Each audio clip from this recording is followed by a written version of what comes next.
নির্যাতনকারীর নাম ঋত্বিক সাহা, তার বাবার নাম রাজু সাহা এবং মার নাম ঝিনুক রানী সাহা। বাসা গাজীপুর পোবাল সাতানিপাড়া।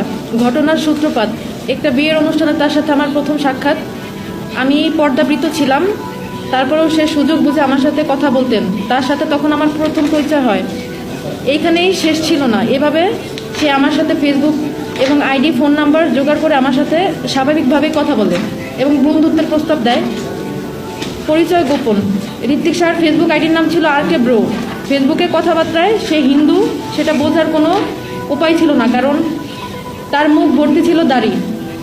আর যেহেতু আমি মাদ্রাসা স্টুডেন্ট, আমি পর্দাবৃত ছিলাম, এর জন্য আমি বুঝতেও পারি না যে সেই হিন্দু অবস্থায় সে আমাকে বন্ধুত্বের হাত বাড়িয়ে দিবে। অমুসলিম ছেলে মুসলিম মেয়ের সাথে প্রেম করতেছে, বলতেছে ভালোবাসার আবার ধর্ম কি? তুমি আমি একে অপরকে মহব্বত করি, ভালোবাসি, এর মধ্যে ধর্ম আসবে কেন? বলছে তুমি আমার ধর্মে দীক্ষিত হয়ে যাও অথবা আমি তোমার ধর্ম কবুল করে মুসলমান হয়ে যাব। এই মিথ্যা কথাগুলো প্রলোভন দিয়ে এখানে ওখানে পার্কে নিয়ে গিয়ে চটপটে ফুচকা খাওয়ায়, কফি শপে নিয়ে গিয়ে এভাবে আস্তে আস্তে আস্তে আস্তে মেয়েদেরকে লাইনে নিয়ে আসতেছে। আনার পরে শোনেন, কথা আগে শুনেন, বুঝেন। আপনি ঠিক বললেও ঠিক, এটা না বললেও ঠিক, চলতেছে এটাই সমাজে। এখন কথা হচ্ছে, আমরা যদি আমাদের বোনদের ইজ্জতকে বাঁচাইতে চাই, এই বিষয়টা সম্পর্কে সচেতন থাকতে হবে।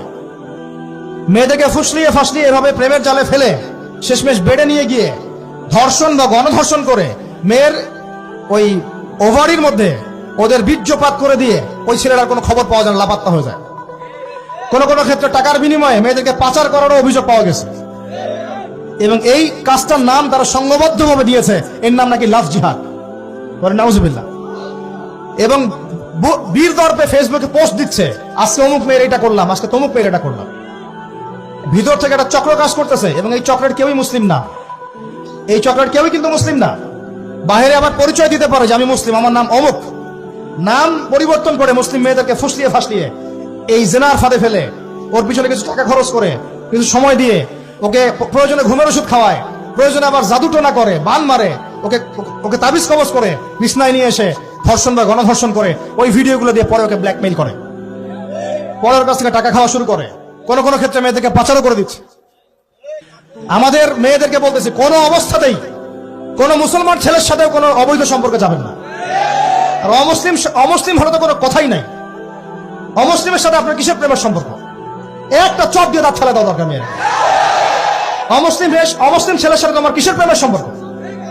পরে যখন এই ছেলেগুলো তোমাকে নিয়ে রেপ করে রাখবে তখন তোমার আক্কেল হবে? তখন তোমাদের হুঁশ ফিরবে?